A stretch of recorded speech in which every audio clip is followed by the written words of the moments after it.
if you give your body enough rest and you get your macros in and all your micronutrients during the day, and those macronutrients after exercise that you really need, you basically get what you need. Of course, there are many supplements marketed by speeding up recovery or doing a lot of things, but by far most of it is complete nonsense. It's good marketing, but not really scientific evidence.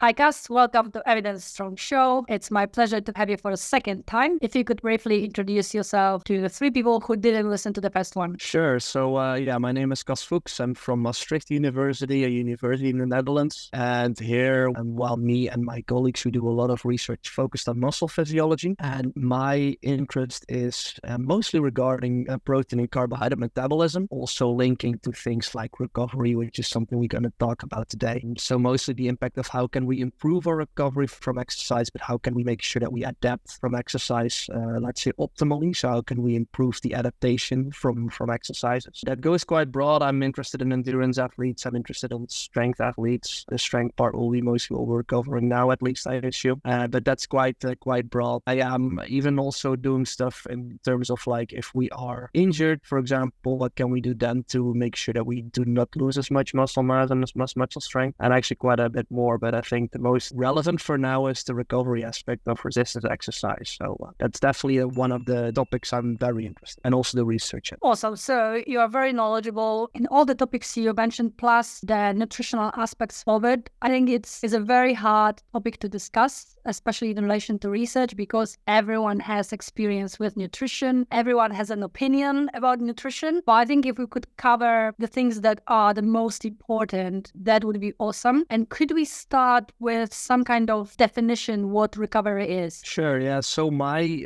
very simplistic form of recovery is just to go back to the level where you were before you started the exercise. So if you just think about a continuum where you do, the exercise recovery adaptation kind of cycle, what it basically comes down to, if you start doing exercise, of course, you get a lot of stresses on the body. So you will use your cardiovascular system. You obviously use your muscle itself, or muscle cells by contracting, etc. So a lot of things in your body are changing, and they are going to a level at some point, at least depending on the type of exercise you do, but that you get to a certain point of fatigue. That's what at least most athletes and most people in the gym, for example, go for. And then what you want to do in the recovery process is go back from that point of fatigue where you stopped exercise to go back to the point where you were before you did the exercise. So make sure that your muscle cell and everything else, even all the way from cognition, if you look at it from a mental point of view or cognitive point of view, that it all comes back to baseline. So my main interest with my research is really focusing on the muscle to really see how that at least goes back to where you were before. And then afterwards, what typically athletes also try to achieve is that you even go a little bit further, that you take a little bit more time to also let your muscles, for example, adapt so they become stronger, or you get more muscle mass and these kind of things. But just very simply put, the recovery process is just going back to where you were before exercise. Would you call this a little bit up, a little bit more? Would you call that adaptation? So you said recovery is coming. So after the training, the state is a little bit lower and recovery would be coming here. So here, would you call it? Exactly. Yeah. So that's more like, I think if you look at it from, if you go for professional athletes, they typically, depending on the sport, have to perform optimally multiple times, sometimes a week. So they, during their in-season period, they often are mostly focusing on recovery as fast as possible so that they're back to baseline when they need to do their next exercise. And then if they're off season, they typically go for like adaptation purposes. So they try to get as much adaptation as possible. But they can't really focus on it in season because they have so many matches that they have to play. So they really have to focus on recovery. If you go for more like the gym goer, let's say the average gym goer, they typically go for like getting enough rest so they can actually let their body adapt well. So they become a little bit stronger each time, or they get a little bit more muscle mass. So that's more the adaptation phase, that you get your time to actually get enough adaptation in the muscle, and the recovery indeed is really going back to baseline. So indeed, simply put, this is baseline. If you can see it well, you go down with a lot of basically everything in the body that's here. With recovery, you try to get back here. And with adaptation, you go a little bit over that. And then at that point, you start again, because you can then lift a little bit more weight. And then you do the same thing by just try to go become better and better each time. Awesome. So we sorted out the basics. Now, if you would have to rate what would be the most important for recovery for strength and resistance training athletes? In general, I would say say it's probably gonna be, for recovery, it's probably gonna be a close one between nutrition and rest. Maybe just first focus on rest, because we will more dive into the nutrition aspect. But I think sleep is really, at least now we know, it's really important to let your body really rest and sleep to optimally recover. So that's definitely one of the key ones. And the other one is also nutrition. And in nutrition, it really depends a little bit on the type of sports you do, which one is then getting to be more important. But generally speaking, having sufficient protein in your diet is going to be also an important aspect to really recover your muscle, specifically if you focus on things like resistance exercise. And if you go more for endurance exercise, like strenuous prolonged bouts of endurance exercise, then you focus also a lot on your carbohydrate intake to replenish those. So those two, generally for recovery, protein and carbohydrate, again, it depends a little bit on what you do. Those two are really key to optimize recovery. Would you have some kind of numbers to get us a bit of more idea what would be the targets to aim? Yeah, so if you go for generally resistance exercise, then typically what we say is that you roughly should aim for about 1.6 gram per kilogram body mass per day. So then you can calculate based on your own body mass what you should aim for. And that's also interesting because I just said protein is really important also for recovery, but it does not necessarily mean that you have to take in protein immediately after exercise. That's something we thought before. It's more important to focus on that you get enough protein during the day. And to give you more maybe a practical example, before you go into the gym, if you take a big protein-rich meal right before, or at least an hour before, then the building blocks that you get from the protein, so the amino acids, that will already be available, or that will still be available if you would do the exercise session. So if you then do, for example, 1 hour of lifting and then you stop, then you still have all these building blocks that you get out of this protein that you ate before. You will still have around in your body that can already immediately assist the recovery as well as the muscle adaptation process. So what I mean with that is it's not then absolutely key to also have that protein shake, for example, after exercise, because you already have these the building blocks from the protein in your body. So I think it's really important to focus on getting enough protein in during the day, especially if you do resistance exercise, but it also doesn't have to be like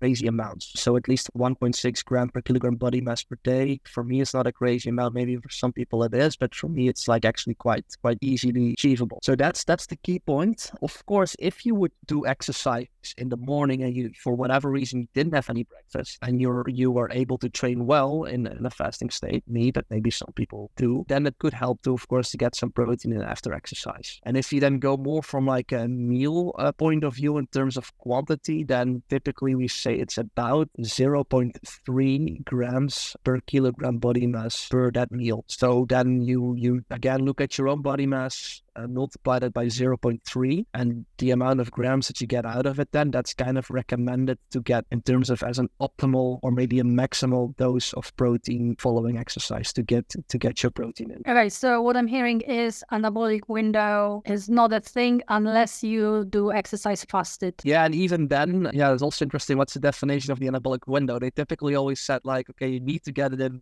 within 30 minutes after exercise, otherwise you lose the window and then everything was for nothing. That's not true, because we know that if you go to the gym and you train your muscle good, then your sensitivity of your muscle to use amino acids, right? So the building blocks of protein to help in stimulating muscle growth, that can take 1, maybe even up to 2 days. So up to 2 days later, 1 to 2 days later, your muscle is still more sensitive to amino acids than it would be if you didn't do any training. So that means that there is not really an anabolic window, because you're still a bit more anabolic also hours later. So it's not just at 30 minutes. Of course, what you do have is immediately after exercise, you see a massive increase in blood flow. And that's also why people, many people in the gym, they try with the pump. So you look a bit bigger because of this increase in blood flow. And also they think that you have then the blood flow, so then you have the most benefit of these nutrients. But I mean, blood flow is of course always like there, and it's always providing the amino acids to the muscle cells. And your muscle cells are still, as I said, just very sensitive also hours later. So it's not really like something to really be very concerned about the anabolic window, because you will just benefit as well the meals that you have later or after you did the resistance exercise hours later and even a day later. So I would more focus on total protein intake and not so much on that acute window that people still sometimes talk about. Also, that's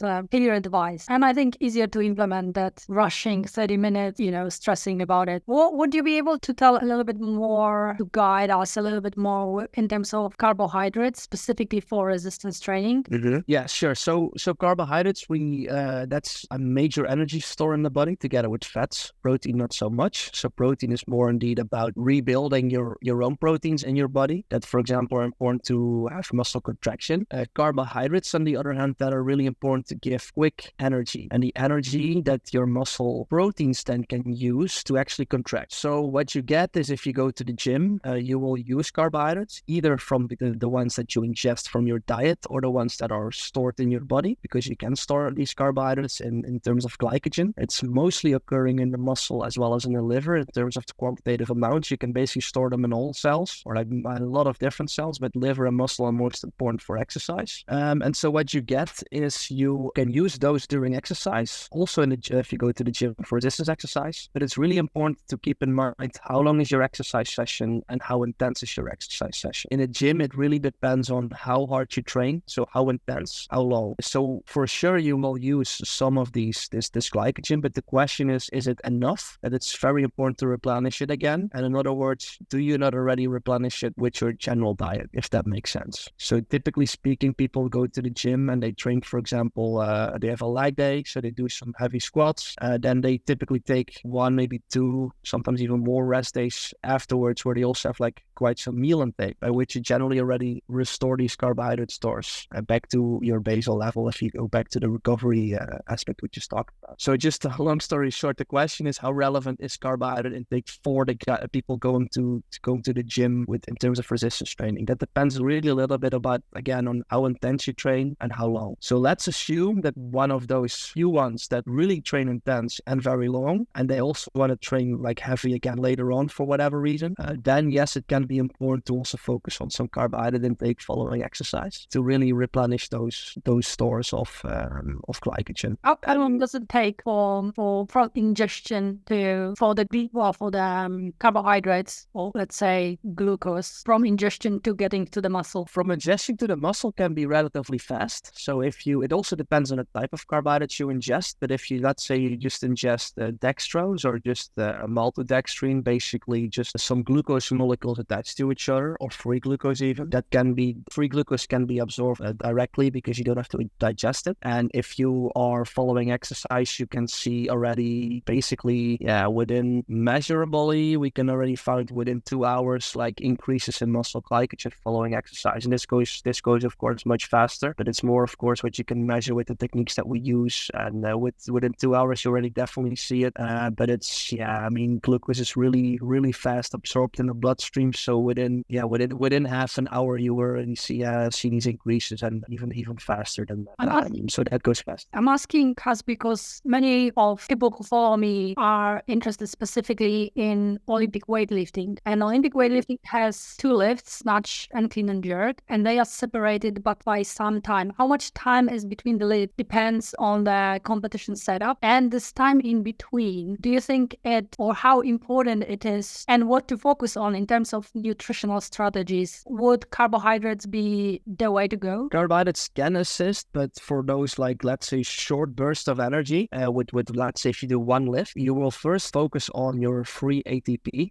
That's actually the main energy, let's say, chemical in your body. So ATP is really what you use, and you probably have heard of ATP, and I hope the listeners too. But ATP is really what your muscle cells use to be able to contract. But that's very short. That's I'm talking about seconds, and then that kind of small storage is gone. Then you go to creatine phosphate that can quite fast replenish your ATP stores. That's just simply put by giving like a phosphate group attached to the creatine towards an ADP to really replenish ATP again. That's also like the second phase, essentially, if you can put it in phases. And then you get some carbohydrates. So I do think carbohydrates can be important, but if you have that short amount of time, it's not necessarily just to focus on glycogen storage, but it's just to have carbohydrates available. So if you then ingest some fast carbohydrates in between, that would have some benefits already directly by putting them in the body, and not so much for like, okay, what about first store them in the body and then use them again? No, because you just have it available to be directly used. So I think in those short time frames, and again, it depends always a little bit on like,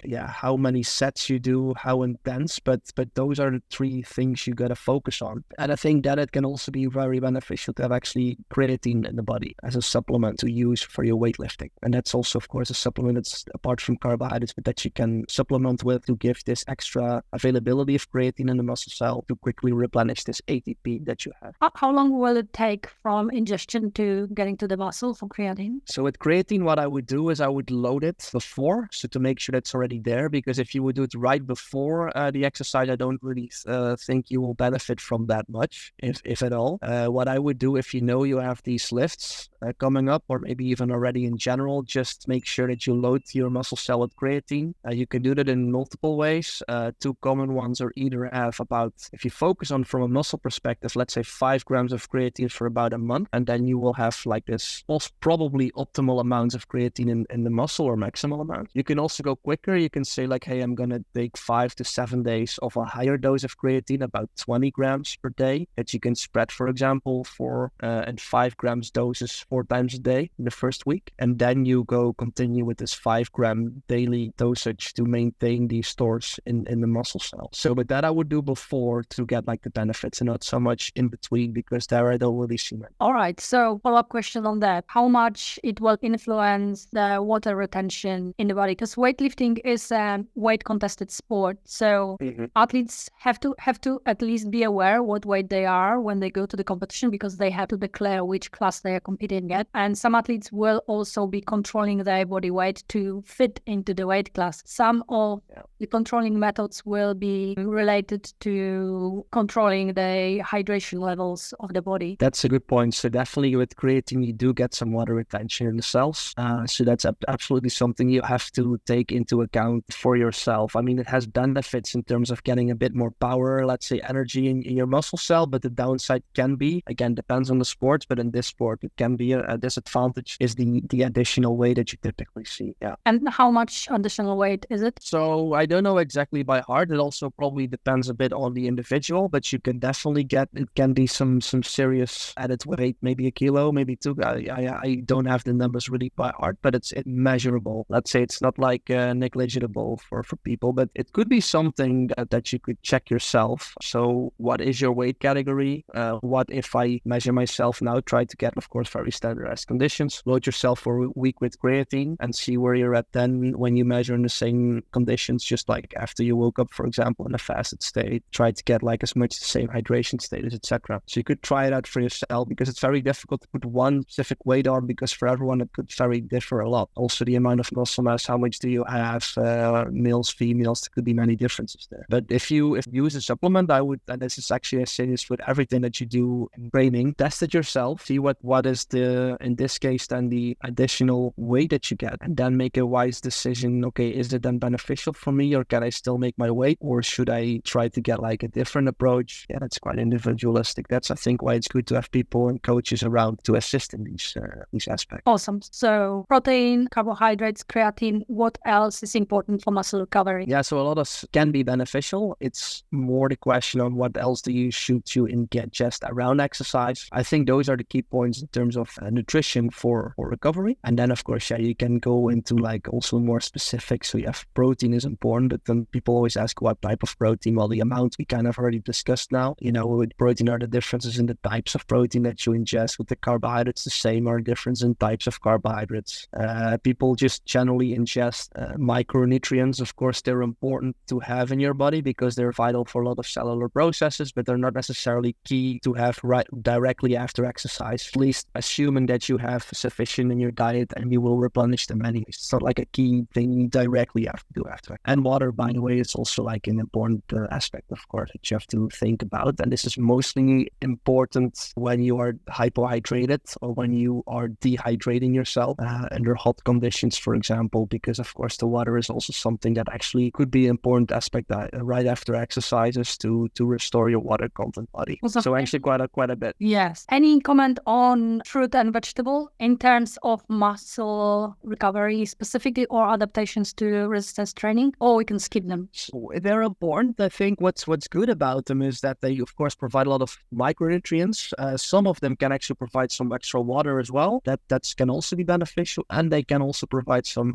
carbs. Think about a banana, for example, or maybe a watermelon with having additional water in the body. So they can have a place in a let's say post-exercise smoothie or something. something in terms of like also giving these aspects. But from like a more like indeed protein or carbohydrate perspective, you don't necessarily have to focus on fruit and vegetables. So I typically say make sure that you get enough in during the day and also like somewhere after you did your exercise, of course. But it's not like very essential most of the times to have it directly. So just make sure you have enough fruit and vegetables in your body to make sure that your body basically is functioning optimally. That's key there. Awesome. Any other supplements we should be considering? For recovery, not really. I think if you give your body enough rest and you get your macros in and all your micronutrients during the day and those macronutrients after exercise that you really need, you basically get what you need. Of course, there are many supplements marketed by speeding up recovery or doing a lot of things, but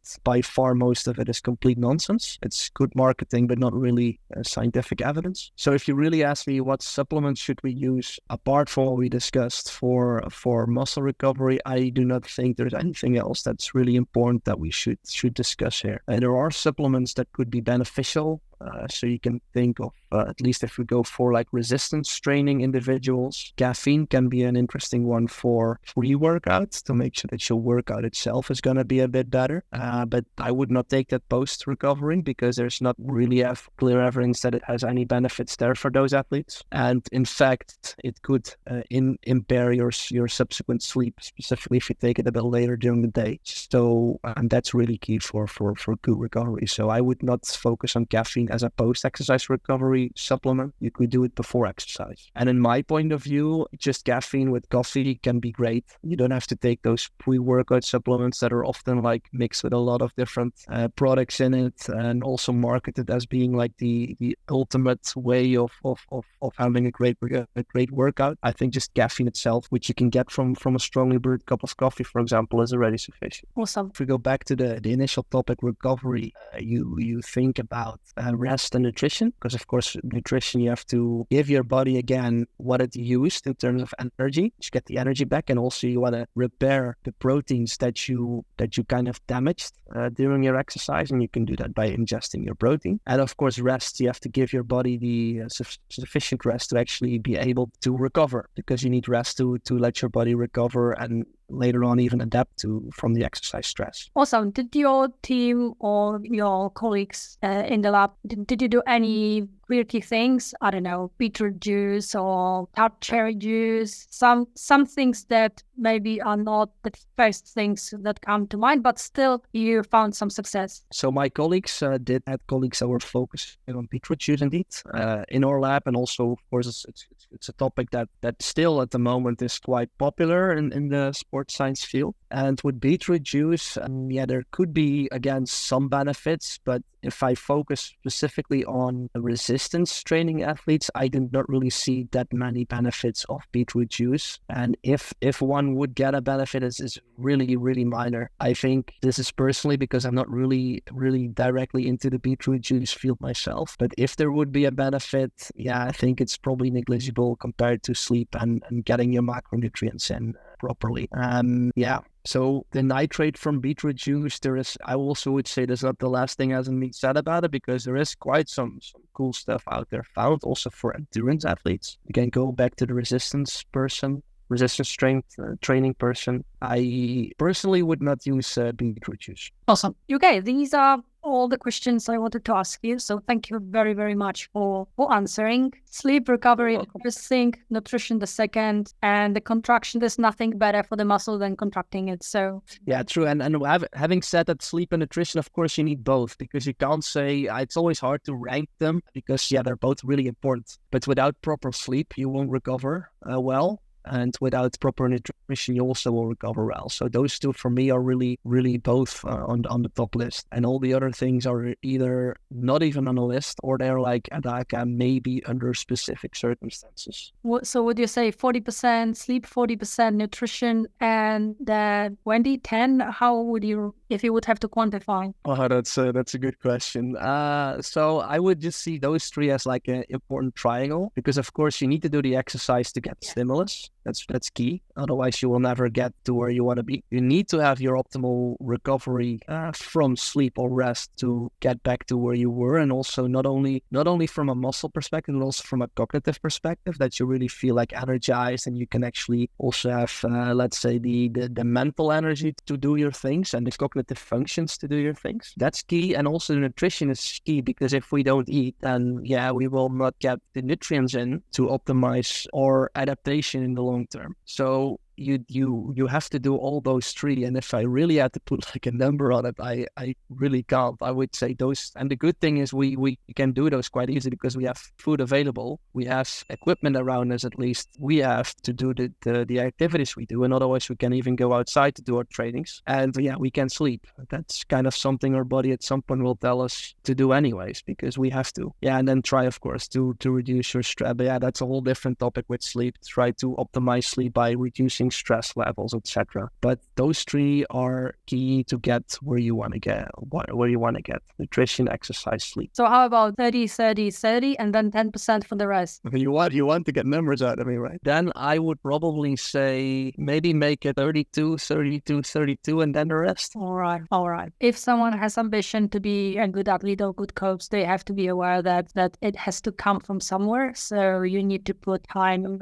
and unfortunately some thinking into how you will recover and prepare for the next day, the next training session, the next competition, and so on. So recovery is part of it. We cannot escape it. And you I think, showed beautifully today how important it is. It is not 1% change. It is in tens, not in single digits. So it is important. If you add nutrition and sleep together, it's 60%. 64% of what you will get, and the rest is training and some small things, probably anabolic and so on. So indeed, and as I said, it's the circle. It's like after exercise, the recovery, but also the day after, if you want to exercise again. If you didn't sleep well, I think we all know that you will not have a good exercise session, at least not as good as you would have if you did sleep well, because you're just not as focused. So it keeps this like circle, and the same with nutrition. If you don't optimize your nutrition, then you also will not recover as well, but you also will not be able to have as good as an exercise session. So you're very right. I'm not an